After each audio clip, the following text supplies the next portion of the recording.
Bismillahirrahmanirrahim. Assalamu alaikum students. Today we are going to study chapter number 4, living things and their environment. जानदार और उनका माहौल. First of all, you have given the definition of environment. What is an environment? माहौल क्या है? Everything on the earth is either living or non-living. ज़मीन पे मौजूद हर शय या तो जानदार है या फिर गैर जानदार है. The non-living part of the earth is made up of rocks, soils, water, air and sunlight. ज़मीन का गैर जानदार हिस्सा चट्टानों, मिट्टी, पानी, हवा और सूरज की रोशनी से बना हुआ है. The living part is made up of plants and animals. जबकि जानदार हिस्सा, ज़मीन का जानदार हिस्सा पौधों और जानवरों से बना हुआ है. Living things depend on each other as well as non-living things for food, energy, sport and shelter. जानदार चीज़ों का इन्हिसार एक दूसरे के साथ साथ खुराक, तवानाई, मदद और पनाह के लिए गैर जानदार चीज़ों पर है. All those things that are around an organism and which affect its way of life are called its environment. वो तमाम चीज़ें जो एक हयातियात के आसपास हैं और जो इसकी तर्ज ज़िंदगी को मुतासिर करती हैं उसे माहौल कहते हैं. The number and the types of animals and plants that live in a particular environment depends upon the amount of rain, sunshine and the temperature of that place. जानवरों और पौधों की तादाद और इकसाम जो एक ख़ास माहौल में रहते हैं उसका इन्हिसार बारिश की मिकदार, धूप और इस जगह के दर्जा हरारत पर होता है. The shape of the land and the landscape also affects living things. ज़मीन और ज़मीन की तज़ाइन की शक्ल जानदार चीज़ों को भी मुतासिर करती है. अच्छा, यहाँ पे आपको एक वर्ड गिवन है लैंडस्केप. लैंडस्केप आपके पास जितने भी विजिबल फीचर्स होते हैं, विजिबल फीचर्स ऑफ अर्थ, ठीक है ना, या किसी भी एरिया के जितने भी विजिबल फीचर्स होते हैं ज़मीन के, उसको आप लैंडस्केप कहते हैं. मतलब वो वाले फीचर्स किसी भी लैंड के या फील्ड के जो कि उसकी खूबसूरती में इजाफा करते हैं या उसको खूबसूरत बनाते हैं, ठीक है ना, तो उस एरिया को लैंडस्केप कहते हैं. मतलब विजिबल फीचर्स को आप लोग किसी भी एरिया के विजिबल फीचर्स को लैंडस्केप कहते हैं. Animals and plants found at the top of the mountains are different from those found on the plains or in the sea. पहाड़ की चोटी पर पाए जाने वाले जानवर और पौधे मैदानी इलाकों या समंदर में पाए जाने वाले जानवरों से मुख्तलिफ होते हैं. Not many plants grow in sandy deserts or in marshy places. रेतले सहराओं या दलदली जगहों पर बहुत सारे पौधे नहीं उगते हैं. मार्शी प्लेसेस आपके पास वो जगह होती हैं जो कि जहाँ पे हमेशा पानी खड़ा रहता है, ठीक है ना, और वो उनकी जो मिट्टी है वो बहुत जो है वो स्टे नहीं होने देती किसी भी पौधे को अपनी जगह पे. तो वहाँ के लिए जो है वो अलग से रूट्स होती हैं, स्पेशल रूट्स होती हैं उन प्लांट्स की जो वहाँ पे स्टे करते हैं. तो दलदली इलाके वो होते हैं जो कि वेट लैंड्स होती हैं आपके पास basically. The part of the earth where living things found is called biosphere. Next आपके पास टॉपिक है biosphere.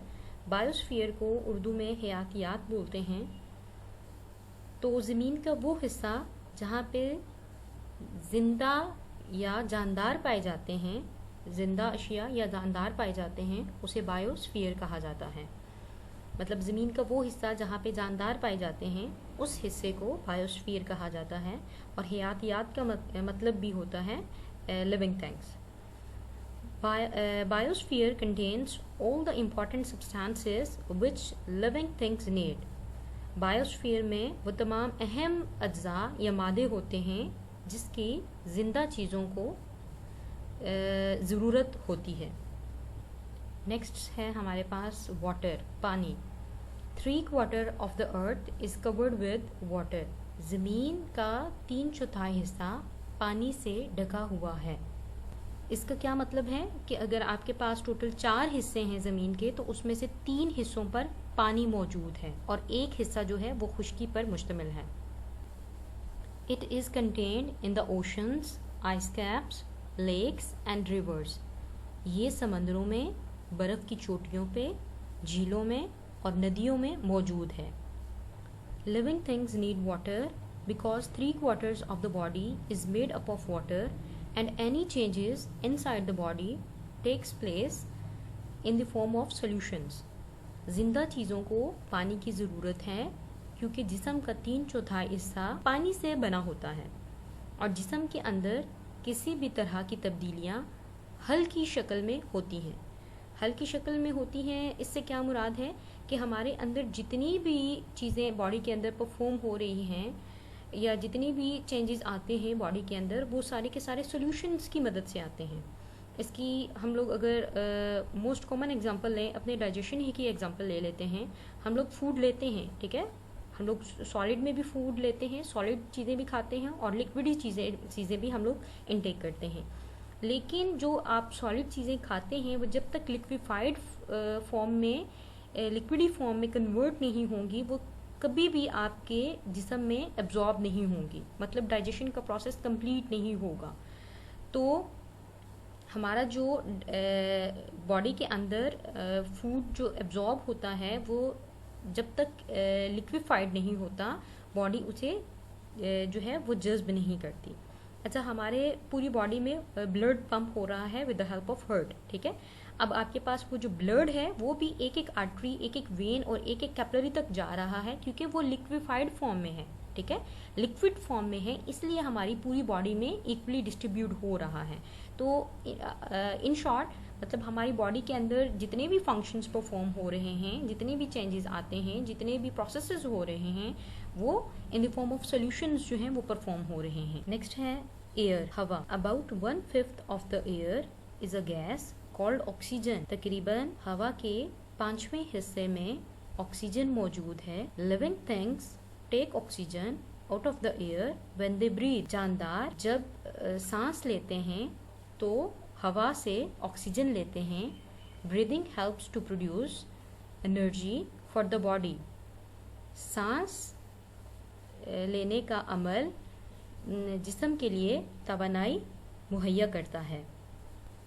A very small amount of air is carbon dioxide gas। बहुत कम मिकदार में हवा के अंदर कार्बन डाइऑक्साइड गैस मौजूद है। It is added to the air by burning wood and coal and also by breathing of animals। ये हवा में लकड़ी जलने, लकड़ी और कोयला जलने या जानवरों के सांस लेने से शामिल होती है। Plants use carbon dioxide to make their food. पौधे कार्बन डाइऑक्साइड गैस को अपना खाना तैयार करने में इस्तेमाल करते हैं।